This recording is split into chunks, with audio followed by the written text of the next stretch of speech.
Hello, everybody. Welcome to Women Seeking Wholeness. I am Cherie Burton, and this is a podcast for humans who long to feel, express, and be who they were created to be. Today, we're going to talk about tapping into your inner knowing. It's like intuition. It's the same thing, but it's actually taking it a step further. It's not just getting a hit on something, but it's actually going in and knowing it. And there's a difference, as we will delineate, between knowing versus believing. And I've got Amy Vasterling with me today. She and I had a pretty robust discussion on certain aspects of free will that you might find interesting. But anyway, she has been intuitively reading energy since she was 7 years old. And I believe she said she saw a yogi floating past the window when she was 7 years old. That's kind of how it started for her. But she's a public speaker, a teacher, a writer, and founder of the Wisdom Gathering. And for those of you who have not picked up my new beautiful wisdom kit, it has several elements and components that will bring you to a state of alignment as you get ready to do meditation or just want to have some stillness time for your spiritual or intuitive or emotional practices. Go to my website, cherieburton.com, and you can grab that there. For my listeners of my podcast, your code to get $10 off is WISDOM10, WISDOM 10, that's the number 10, all caps, Wisdom 10. So I hope you pick that up, and I hope you use it alongside what you're already doing to self-nurture. And with that said, let's get on to our interview with Amy Vasterling. Amy Vasterling, welcome to Women Seeking Wholeness. Thanks for being on. Sherry, thanks for having me. So I want to dive right into this whole intuition thing. I mean, we talk a lot about intuition and intuitive capacities and spiritual gifts and perception and things like neuroscience-y stuff on this podcast. What I was particularly interested in with you is you talk a lot about how, in your daily life, there's a way you walk this way, I guess. Intuition is a hard thing to define, but maybe we should start there. How do you see intuition, and how has that morphed into a practice for you that's just become like your lifestyle? Right. I would say that the core that I have learned at the ultimate piece with intuition and inner knowing is the lack of resistance is what lets it full throttle come out. And we're in a really resistant world right now. And so that's one of the core issues with intuition. And we'll get to that. But because I learned to refine my intuition and really harness the power of what it is for me by myself, I didn't have a teacher. That kept it super clean. And I'm fierce. I mean, the first experience I had was when I was 7 in my classroom. We were in the middle of a spelling test. I was not. I was floating outside the room with the yogi. My experiences were not that those were like, oh my gosh, I never told anybody any of that, right? I kept these things to myself, which I think was part of how I'm built. But needless to say, when I got into my 30s, I had been having premonitions. They were coming true. I had a scary one. And so I shook my fist at the sky and said, what the hell? Like, what do I make of this? If I will do this work, because you say like, I didn't expect to grow up and be this. Well, I didn't expect to grow up and be intuitive. Right? So as a result, I kind of said, if you want me to do this, you need to tell me how it works, define it, give me the foundation. And here's what came is people say, and I don't like this, they say, everything's connected. And to me, that sounds stupid. I'm just going to call it out. But this is hard to conceptualize. I get it theoretically, but it's really hard to put it into practice. It sounds ungrounded. And here's why. Because when I asked, the message was, if everything is connected, therefore there is nothing which cannot be connected. That's a logic statement. And what it told me in time is that's how intuition works. And that's why we don't trust it or really dig it, is our world is set up on proving things. And then once it's proven, we're going to go ahead and do it. Well, if we really looked at the percentage of things that worked out from being proven, it's probably not that high. So intuition comes as this irrational message at first. And then the experience comes full circle and we see the other part of intuition, which is patterns come together and then we know.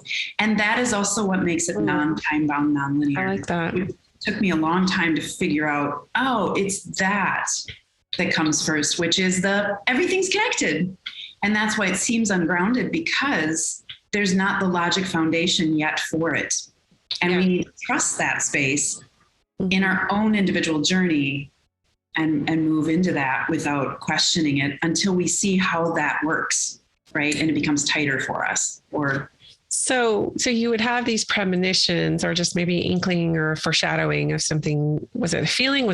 Did you see visions? How did that come through for you? Right. My intuition came in a variety of ways through my life. But in my early 20s, I started seeing things and I see them. I am foremost clairvoyant. And when I talk to people, I say, you tend to be intuitive foremost in the way that you're strong. Like you might be a vocalist. So you're probably going to hear people's voices and their intonation. And you're going to know something's wrong. They're tired. This is happening. Mm-hmm. So for me, I'm a visual artist, and that was my way. Is I would see things and I'd say to my husband when we were first married, oh, we're going to be at a bookstore, a coffee shop, and a book's going to fall off the table. And then 2 weeks later, it would happen. So it was nothing of consequence, but just small things. Mm-hmm. And then when I was 27, I had a premonition that I would die when I was 34. And it freaked me out because everything had really been true, right? But what happened is, and every client I've ever dealt with, and this is the resistance piece, when you really clinch understanding intuition, you have no resistance because you get there's nothing that can't be done or undone. Knowing is knowing. It's indisputable, right? That's right. And we're so quick to think others know better for us. And my journey was riddled with people knowing better for me and suppressing that at high stakes, covert ways of brilliance, so that I had to learn this at a deep throttle way, right? Yeah, here we go. Right?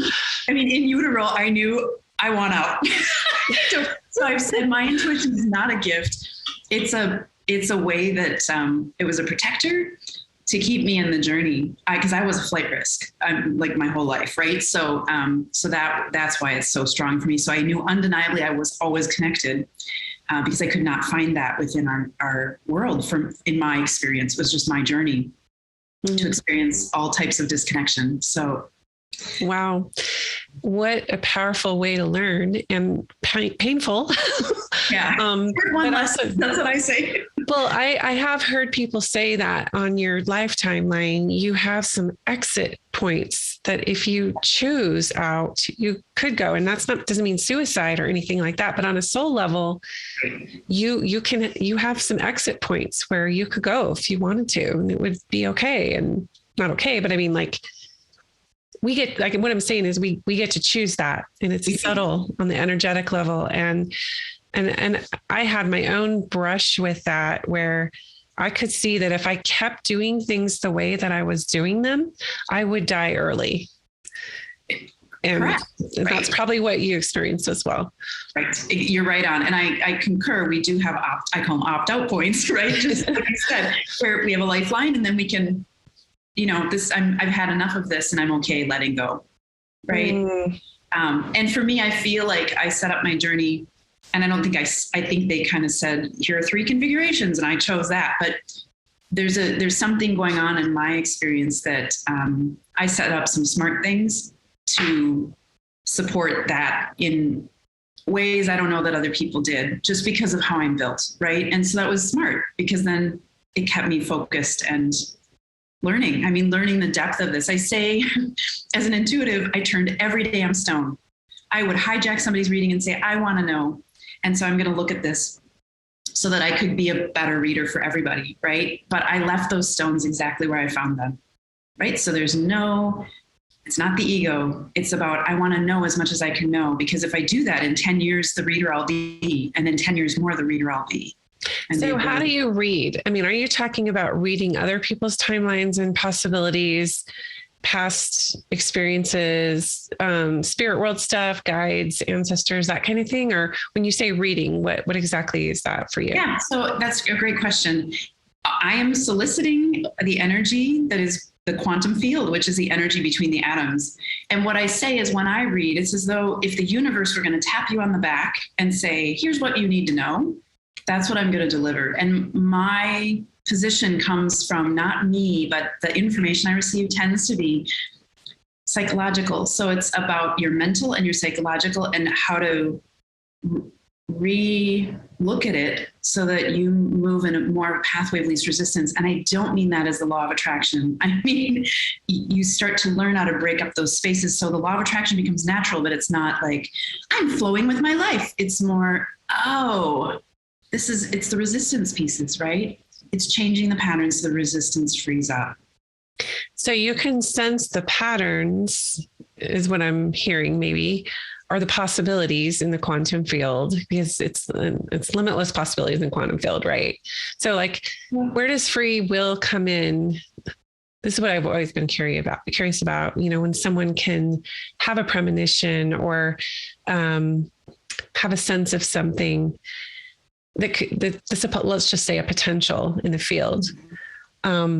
It's all based on just being a potential, because there are so many aspects to choice and other people's free will. And so I guess what I'm saying is, how reliable is that based on this idea of things are always malleable and fluid and flowing? Well, right. The information I'm receiving is specific to the person, and I can read for groups. I've read for 4,000 people at once before, right? I mean, so there's nothing that can't be surpassed. But I think more in the question that you're asking is, from my position and my expertise, I would say almost everybody on earth is currently living a large percentage in their free will. And living against. There are people that aren't, and we tend to hate those people because they seem to have it. They think, and it's not arrogance, but they've got this energy about them that's like, how the hell do they get to have that? We've all experienced that in our life. What do you mean? I'm not exactly following you. So you say they're not living in free will, or they are living in free will? Yeah, like a sovereign, like in a positive way? Mm-mm. No. Okay. Right. What do you mean living in free will? Because that feels positive to me. Right. Okay. So let's go there. We're instead of living in our brilliance, we're living in our trauma. Okay. But that situation with that, we're using our free will to say, okay, I'm going to continue this and perpetuate this standard. I mean, it's more like unconscious, making choices that are unconscious versus maybe the higher path. Is that what you're saying when you say free will? Because my construct of free will is that it's a God-given gift, that we get to choose, that we're sovereigns, that we have it within us, and the power is within us, like third chakra stuff, right? Right. Yeah. I think that energy differently. I mean, I understand what you're saying. I think of free will as we are actually following our intuition. We're following our own path, and we know. And we are so synced up. And so, I mean, to me, free will is where actually, let's back up, is where we resist that part of us, right? And so I think I don't think I can define it, because I think I see it differently, is our free will is not, we are moving away from what I think where we're headed. So I think we define it opposite. So I guess I can't go there that it's. No, it was a very, like in my religion, it was a very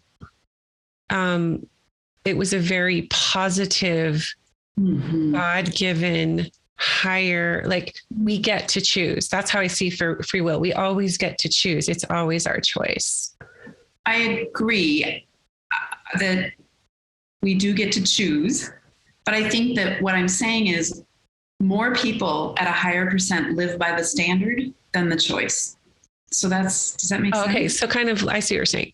So you're seeing it more as like a status quo, maybe a lower frequency. Well, I don't like lower frequencies. I'm not going there, because every frequency is really important. And it's not that a low one is bad. That's not my agenda. No. I completely with you on that. Yeah. Let's just say polarity then, like, so, or duality, if you will. Like if you make this choice, you might experience this frequency and it might make you feel this way, might activate this in your life. It could create this outcome. If you take this road, it's not that it's bad. It's not that we should shame you or whatever, but you're going to have a whole different experience, and you're going to feel, something altogether different than if you took this. So I guess I kind of look at it as like your soul is guiding that process for you. Maybe it wants you to have a quote unquote lower density experience. It doesn't fit into these religious models or these other paradigms, but it's an experience that you need learning from. And maybe it is lower frequency, but you have to experience that lower frequency. So I kind of just see this whole free will as like infinite possibility, And so, yeah, I think our constructs of it are different, but I'm trying to follow what you mean by like everyone is, you're saying most people are choosing to be in a free will defined as. Yeah, I don't think it's, I can define free will. I think I'm going to take it back way more. A core construct of what I understand is from empowering as a parent. Mm-hmm. What I came to see is God or the universe is simply natural consequence and manifestation. Mm-hmm. And when you say polar opposites, that is exactly, I'm writing a book, and that's exactly what it's about, is when I learned how to parent my children from an authoritative space, from it's a very powerful space. And it took me about 8 years of getting really around it. What I realized is I felt for 2 years like I was silently breaking in two because I was breaking free of a model. So the idea of polarity to me, or this construct of hierarchy, is quite dangerous. Yes, I'm not promoting it. I hate hierarchy. No, but we speak that way a lot. And so I'm advocating that we look at all energy as powerful, because the idea is if we don't resist, and this gets confusing. Like, I think where you were headed gets confusing because there are a lot of variables, right?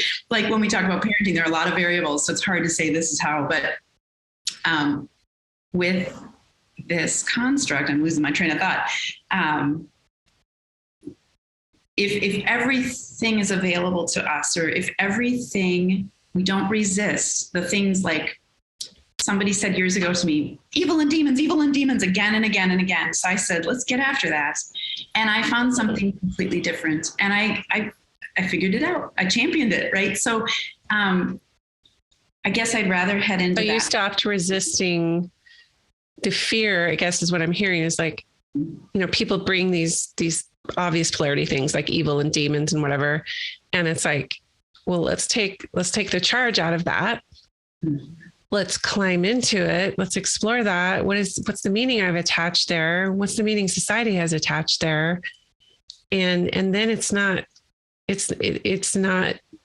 ominous. Well, easier than that, I said, I'm going to go in with no preconceived idea. My husband said to me once, our family was having some issue, and he said, you have to be the person who mediates, even though I had a position on the issue. Because he said, I know that you're going to have a position and still mediate. And that's the magic, is that rips me out of that model. And like I said, when I was empowering as a parent, I ripped myself free of that model. And that, to me, is the problem, is we are all stuck in this model. We see it in our world so highly in politics and with the pandemic and so on, these ideas of extremes. But when we'll make it simple. When you know, without a doubt, it was correct for you to vaccinate or to not vaccinate, or to wear a mask or not wear a mask, and you know that that's true for you, you have nothing to prove. Nobody notices if you wear a mask or not. Nobody asks you if these things become your own journey with it. You made the decision and you stand behind it, that if there's a consequence of either side of it for yourself, you're cool, you're good. There's no resistance to it. And therefore, nobody ever asks you. Nobody asks me what I did or why I do it. Because I know, and I stand in that space without having anything to prove. Does that make sense? Oh, yes. Yes. Yeah. In introducing polarity and duality, I wasn't advocating for it, only to say that dualism is what the world is experiencing. Good, right, bad, good, bad, right, wrong, evil, righteous, whatever. And it eclipses our spiritual evolution and our soul evolution, because we get into this very dogged, like you said, the hierarchical ways of, elite, even elitism. Right. And I think what we're saying, I think we're both on the same page here, is that, take authoritarian parenting that you referenced, right? Authoritative, not authoritarian. I mean, okay. Authoritarian is and authoritative is. Yes, it's the healthy. Okay. Yes. Thank you for that clarification. Sure, so like permissive parenting, and then on the other side is authoritarian, right? Mm-hmm. But it's that middle ground. And I think that's where I think the middle path and the middle way and the middle ground is the healthy place. It's like your humanness and your divinity, and, but but give me a little bit more about what you meant. We might be leaving our listeners hanging a little bit on this idea of where you feel most of humanity is right now, because you made a statement about free will, and I just want to make sure that we wrap that up for people. What did you mean by that?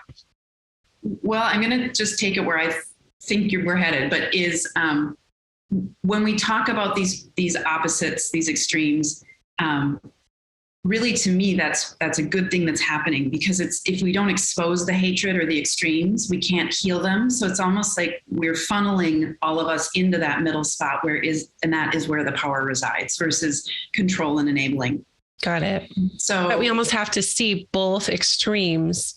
Right. In order we have to, like you said, to be in non-resistance, we have to see it for what it is. Right. So even though it's ugly to watch, like, to me, America is maturing as a country. Canada is maturing as a country. We're pretty young countries. We didn't do it 3,000 years into our rule. We did it a few hundred years in. So that's a change, but that's why it's happening, is for us to mature and become a peaceful nation, or a peaceful North America. I think, I don't know what Mexico is up to, but well, I mean, so this is important work that we're doing. And my model at the fullness of it is, if we have fear, we won't self-express. And we know that to get past fear, we must have vulnerability to get to self-expression. But the next piece of it is, if we self-express, then we need to move into a journey of deep trust and really letting go, allowing, surrender, all these pieces to get to this space of fulfillment. So I say to my clients, when you hit fulfillment, you get 3 votes for whatever you came here to advocate for. If you get to self-expression, you get 2 votes. And if you get to some vulnerability, maybe you get 1 vote. So move to that space, no matter what it takes, and find your way through. And you're collaborating. We aren't here and, oh my gosh, what do I do? I say, shake your fist at the sky. Yeah, I did plenty of that. Yeah, tell them what you need. And we're collaborating. We're not in this idea of there is something holier, there's something bigger. I'm irreverent, and I know when I align to any pure emotion, things manifest immediately. So can we just... I think it's just about getting real, don't you? I mean, it's like, this is the reality. This is how I'm feeling right now. Here's what I can't see. Show me. So that's the ask. Mm-hmm. I think for me, being in non-resistance looks like because surrender used to be like this power-packed word of like negativity for me, because it just meant pain. I don't know why. Now it's just like you're saying, you just open to possibility, and you stay. When you're talking about this funnel that's being created right now, where we have these polar opposites and extremes, and really we're just moving it into this glorious path as a collective, really, where we're shining a flashlight on all the things that haven't served us. But I think what's kept most of us in resistance is judgment. I agree.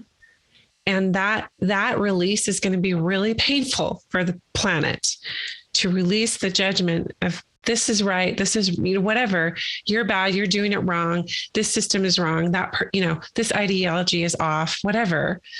Well, we're already deep in it, and if yes, you look at Germany and you look at Japan and their history and how they matured as a nation, it's awful. It's awful what they did. So what we're doing is, there are people who are casualties of this, but it's okay. We're so far into it too. I don't think we realize how close it's coming. I mean, this energy started in 1986. It got super hot. Which energy in particular? This shift to shift everything. And the energy to start influencing us, we need to break this up. We need to move out of this dynamic of these 2 opposite pieces. And in 2007, but some of us 2006 and some of us 2008 had a massive change in their life, like a divorce, a death, a something that changed them and set this into motion, on fire inside of them to some degree.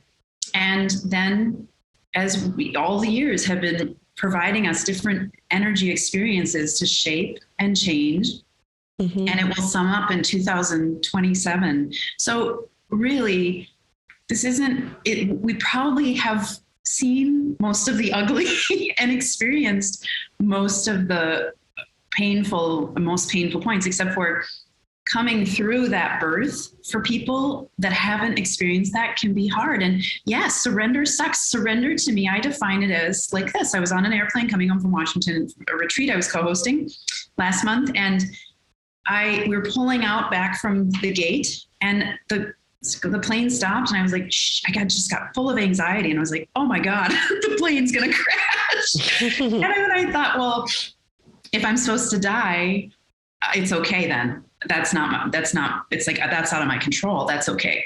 Because if I weren't supposed to die, I would have known before I got on the airplane, because I know what's going on with the airplane.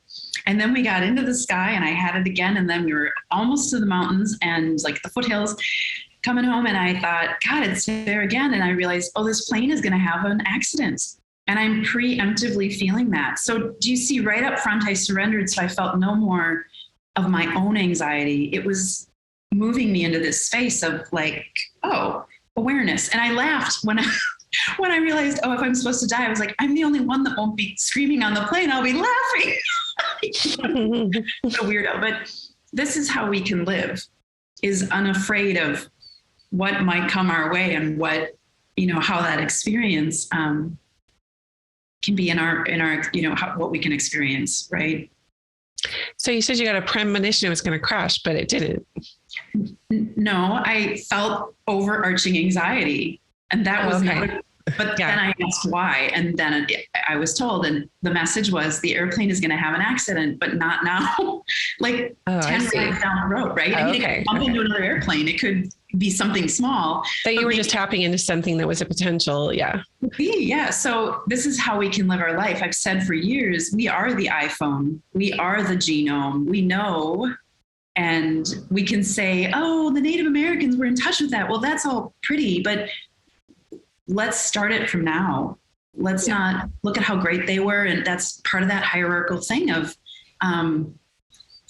let's do it now. Yeah. Yeah. Okay. Well, great. You said the word knowing is in your business tagline. So maybe we can wrap up with that. I have my own thoughts around knowing versus believing. Mm-hmm. But why is that word so important to you? I mean, obviously all the stuff we've been talking about kind of like feeds into that, but the reason it's so important is I believe a lot of the resistance and that feeling of judgment comes from others saying, I know better for you than you know for yourself. Again and again and again and again. Mm-hmm. And again. And that broke us down. So the word, actually my tagline in my business is open yourself to a world which in truth is already yours. And that's about knowing. You already know. And you might need a spark plug for it, or a catalyst. Yeah, I love that. Beliefs are things that have largely been handed to us, and then we internalize them as truth, and we haven't really examined them.